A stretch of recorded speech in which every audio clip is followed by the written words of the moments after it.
متابعينا ومشتركين الكرام، أهلا وسهلا فيكم في حلقة جديدة ومتجددة من قناة English with ATG. ما زلنا معكم في سلسلة إتقان الأصوات في اللغة الإنجليزية. اليوم موعدنا مع الصوت الأخير من أصوات الكونسونانتس، ألا وهو صوت و. تابعونا في تفاصيل هذا الصوت وطريقة نطقه بشكل سليم بعد الفاصل. عزيزي المشاهد، مشوار ال1000 ميل بيبدأ بخطوة، يلا نبدأ. أهلا وسهلا فيكم متابعينا من جديد. صوت الو يعتبر لابيو فيلر ابروكسيمنت.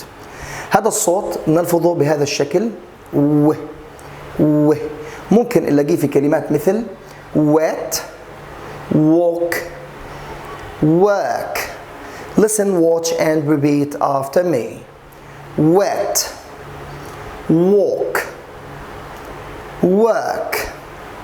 نبحث عن كلمات أكثر فيها صوت الو. مش دائما لما يكون حرف الدبليو موجود ممكن يعطيني صوت الو، أحيانا بيعطيني صوت ثاني. يعني مثلا كلمة window، الدبليو الأولى أعطتني هذا الصوت، لكن الدبليو الأخيرة أعطتني صوت ثاني من أصوات الديفثونجز. حناخذهم إن شاء الله في الحلقات القادمة. بتمنى انكم تكونوا استفدتوا من حلقتنا لهذا اليوم. نجيب كلمات اكثر من القاموس فيها هذا الصوت، نتاكد من الرسم الصوتي ونراجع الاصوات السابقه. شكرا لمتابعتكم والى اللقاء. عزيزي المشاهد، مشوار ال1000 ميل بيبدأ بخطوة، يلا نبدأ.